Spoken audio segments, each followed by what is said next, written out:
आज के इस कार्यक्रम के अध्यक्ष, हम लोगों की निगाहों का मरकज आदरणीय पीजी गोस्वामी जी,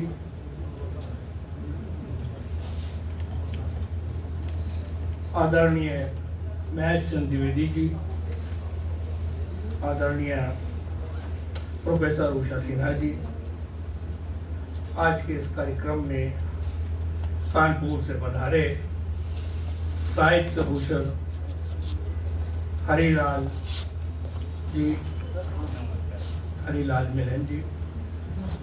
अभी दो मुख्य वक्ताओं का आपने सुना, उसमें आचार्य ओम नीरव जी और श्रद्धेय डॉक्टर शिव मंगल सिंह मंगल जी, और इस प्रांगण में मौजूद लखनऊ के साहित्यकार बंधुओं। आज का ये कार्यक्रम खुशी और गम का एक मिला जुला संगम है। खुशी इस बात की है कि साहित्य के भंडार में दो अहम किताबें आज जुड़ी हैं। गम इस बात का कि साहिब किताब शिवा गोस्वामी माया जी आज यहाँ मौजूद नहीं है, लेकिन उनकी कृतियां जिस तरह से गोस्वामी जी ने पब्लिश कराई हैं, उन्होंने साहित्य जगत में उनको जीवित कर दिया है। हम लोगों के जब से संबंध है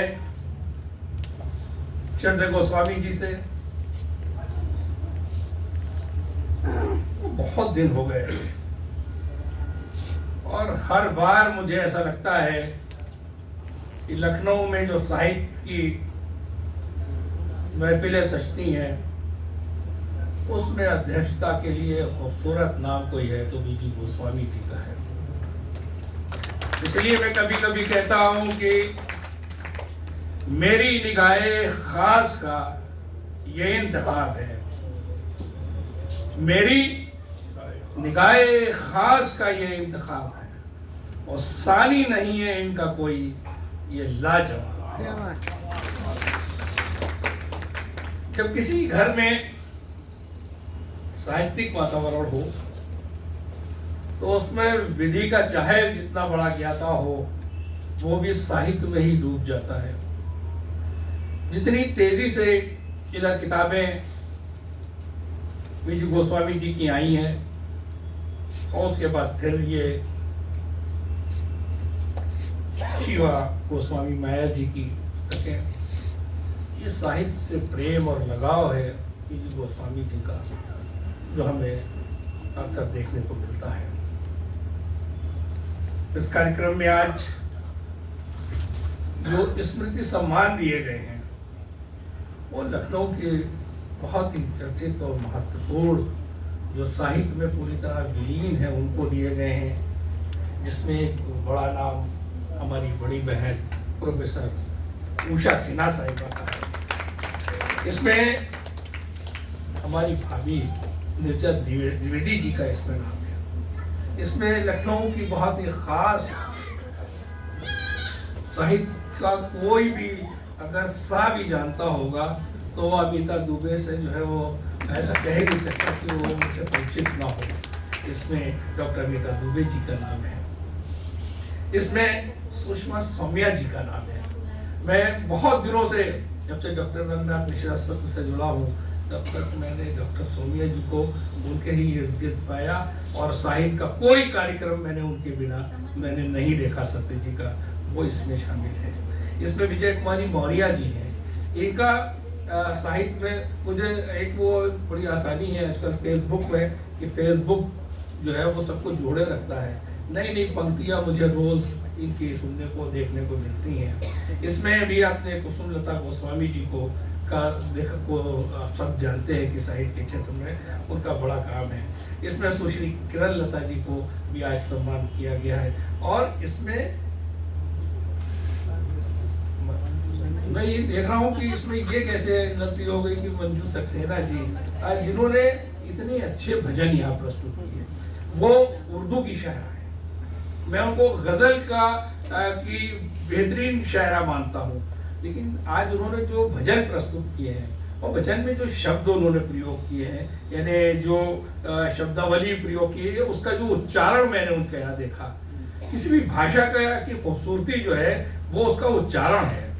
और अगर तलफ़ुज़ और उच्चारण ठीक होगा तो वो उसमें कुछ चार चांद लग जाते हैं। उनकी वाणी ने आज जो भजन यहाँ उन्होंने पढ़े, और लगातार 5 भजन पढ़ लेना बहुत छोटी बात नहीं है, बहुत बड़ी बात है। मैंने देखा है जो भजन के बड़े बड़े गायक होते हैं वो भी 1, 2, 3 भजन के बाद वो कहीं ना कहीं उनको पानी पीना पड़ता है, लेकिन मंजू जी बिना पानी पिए इतने भजन सुना गई और बहुत अच्छे।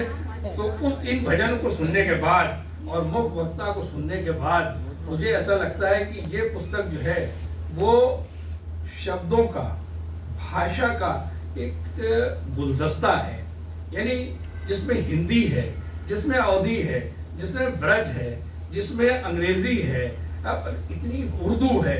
उर्दू के बहुत सारे शब्द जो बहुत सारे उर्दू के जो जानने वाले शायर और अदीब होते हैं वो भी उन शब्दों का प्रयोग नहीं कर पाते हैं, या करते हैं तो उसका तलफ़ुज़ ठीक नहीं होता है इसमें। और जब वो उर्दू के शब्द हिंदी में लिखे जाते हैं तो कभी कभी मैं देखता हूँ कि वो लिखने का जो उसमें अक्षरों का इस्तेमाल होता है वो बहुत ख़राब होता है। यानी हमेशा में जहाँ बिंदी लगनी चाहिए वहाँ नहीं होती है, और जहाँ नहीं लगनी चाहिए वहाँ बिंदी होती है, यानी उसका मतलब ही बदल जाता है। मैं कभी किसी एक मुशायरे में था, उसमें एक जमील खैराबादी हैं, तो जो संचालन कर रहे थे महोदय, वो सब नामों का उलट पलट के यानी नाम जो इस्तेमाल कर रहे थे उसका उच्चारण बहुत ख़राब था।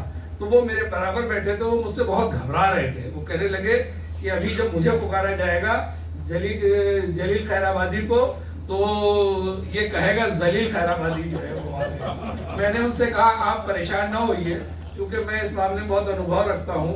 मैंने पहले ही आपके नाम के नीचे बिंदी लगा दी है, मैंने आपको जलीली लिख के भेजा है, तो अब वो जलील पड़ेगा।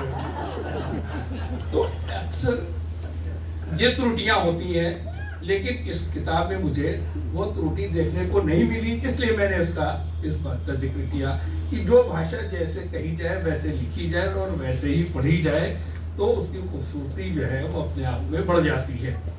तो मेरे पास एक किताब पे यह कहानी जो अभी इसमें कहानी की पुस्तक है, इसमें 41 कहानियाँ हैं। आचार्य ओम नीरव ने इस पर बहुत अच्छी तरीके से इसको प्रस्तुत कर दिया। मेरे पास जो इसमें इसके शीर्षक हैं, यदि शीर्षक उन्होंने समाज से उठाए हैं, लेकिन कहानियां मुझे लगती हैं ज्यादातर घर की हैं, जहां तक मैं देख पाया हूं। पता नहीं आचार्य ओम नीरव जी से सहमत हो या ना सहमत हो। इसमें शीर्षक बदले, वो इसमें पात्र बदले हैं, लेकिन ऐसा लगता है कि मेरे घर की कहानी है, मेरे बीच की कहानी है, हमारे घर का बच्चा है। अभी इंसानियत जो कहानी जिसका जिक्र किया, उस दीपक का जिक्र कर दिया, तो देख के मुझे लगता है कि समाज के एक एक कोने पे, यानी 41 शीर्षक हैं। आप इस पुस्तक को पढ़ के देखिए, वो शीर्षक है इसमें जिसमें आपको लगेगा ये तो मेरी बात थी, ये तो मेरे घर की बात थी। इसमें जो पात्र हुए हैं वो तो मेरे घर के पात्र हैं। कहानी को समाज का हिस्सा, समाज का अंग बना देना, ये बहुत बड़ी बात है। ये दोनों ये किताबें हैं। इसमें मैं तो सिर्फ आज वो नहीं आ पाए प्रोफेसर सूर्य प्रसाद दीक्षित जी, उन्होंने कहानी के बारे में जो लिखा है, सिर्फ उनके मैं 2 वर्ड पढ़ के इस पे बात खत्म कर दूंगा कि जीवन के रंग अपनों के संग नामक कहानी संकलन में कुल 41 कहानियां हैं। अधिकतर कहानियों का केंद्रीय विषय है दीन दुखियों के प्रति संवेदना, सहानुभूति और दर्द का गहरा एहसास, यानी जिसे समाज के दर्द का एहसास जिसको होगा वही बड़ा साहित्यकार होगा। साहित्य के क्षेत्र में उन्होंने जो काम किया वो ये बहुत ही अच्छा, ये बहुत अच्छी, बहुत कीमती पुस्तकें हमको मिली हैं। मुझे लगता है कि ओशो ने उन्हीं के बारे में लिखी जनप्रतियां कही। मैं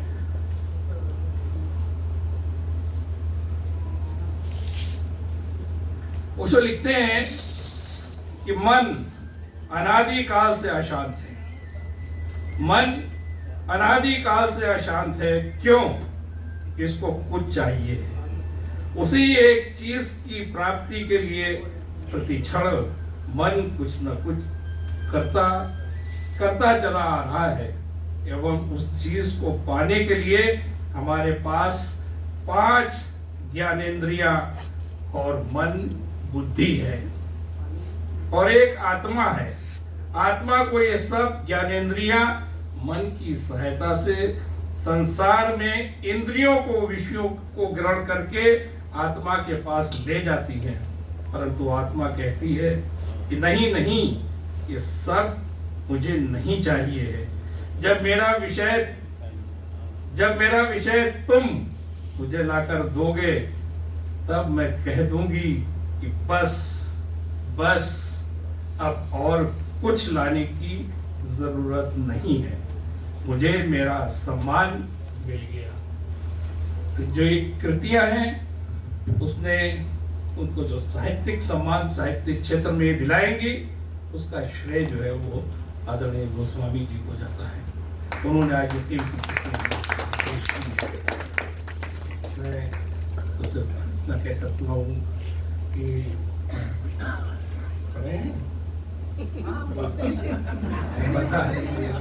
अच्छा, साहित्य के क्षेत्र में पहचान वो भी थी। अभी बहुत अच्छा अमिता दुबे जी ने कल का जो वाक्य था यहाँ कहा कि जो साहित्य के क्षेत्र में जो सरस्वती का उपासक है वो मरता नहीं है। साहित्य के क्षेत्र में पहचान वो भी थी।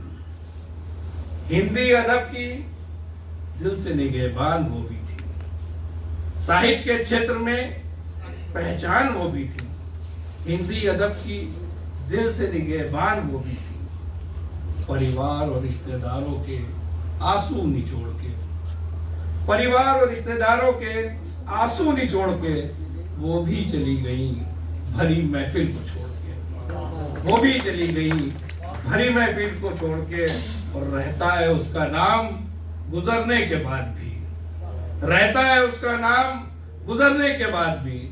साहित्यकार तो जिंदा रहता है मरने के बाद, रहता है उसका नाम गुजरने के बाद भी। साहित्यकार तो जिंदा रहता है मरने के बाद भी। मैं एक बार फिर अपनी श्रद्धांजलि, श्रद्धा के सुमन उनको अर्पित कर रहा हूँ, और इस आशा के साथ वो जिस लोक में भी होंगी वहाँ से वो आज के इस कार्यक्रम को, आज की इस भावभीनी श्रद्धांजलि को, जिसमें इतनी तन्मयता के साथ लोग यहाँ इकट्ठा हैं, जमा हैं, उनके संस्मरण लोग प्रस्तुत कर रहे हैं। मुझे उनसे मिलने का अवसर मिला है। एक गोष्ठी गोस्वामी जी ने अपने घर पे आयोजित की थी। मैं उसमें गया और 2-2.5 घंटे वो गोष्ठी चली। मुझे कहीं जाना था, तो मैंने गोस्वामी जी से इजाज़त ली कि मुझे कहीं जाना है।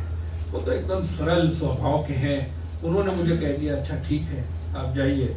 जब मैं निकलने लगा तो बाहर किनारे की कुर्सी पे वो बैठी थी और वो खड़ी हो गई और उनका भैया खाना खा के जाएंगे, ऐसे नहीं जा सकते।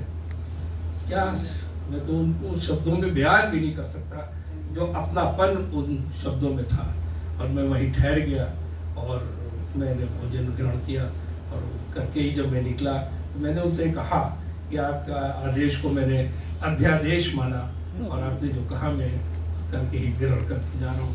तो इस कदर खुशी उनके चेहरे पे थी कि जो उन्होंने कहा वो मैंने स्वीकार कर लिया। ऐसा व्यक्तित्व, इतना सरल व्यक्तित्व कहीं देखने को मिलेगा नहीं। इसलिए मैं एक बार फिर दिल की गहराइयों से उन्हें अपनी भावभीनी श्रद्धांजलि अर्पित करता हूँ। और आप इतनी देर बैठे हैं, यकीन जानिए कि आपकी मौजूदगी एक इबादत से कम नहीं है। इसलिए किसी अच्छे आदमी की वो अपनी श्रद्धांजलि, उसकी श्रद्धांजलि सभा में आप अगर इतनी देर जमा होते हैं तो इससे बड़ी और कोई बात नहीं हो सकती। आपने इतनी देर मुझे सुना, मैं एक बार फिर अपने दिल की गहराइयों से उन्हें नमन करता हूँ और आपकी मौजूदगी को भी मैं बहुत ही धन्यवाद करता हूँ।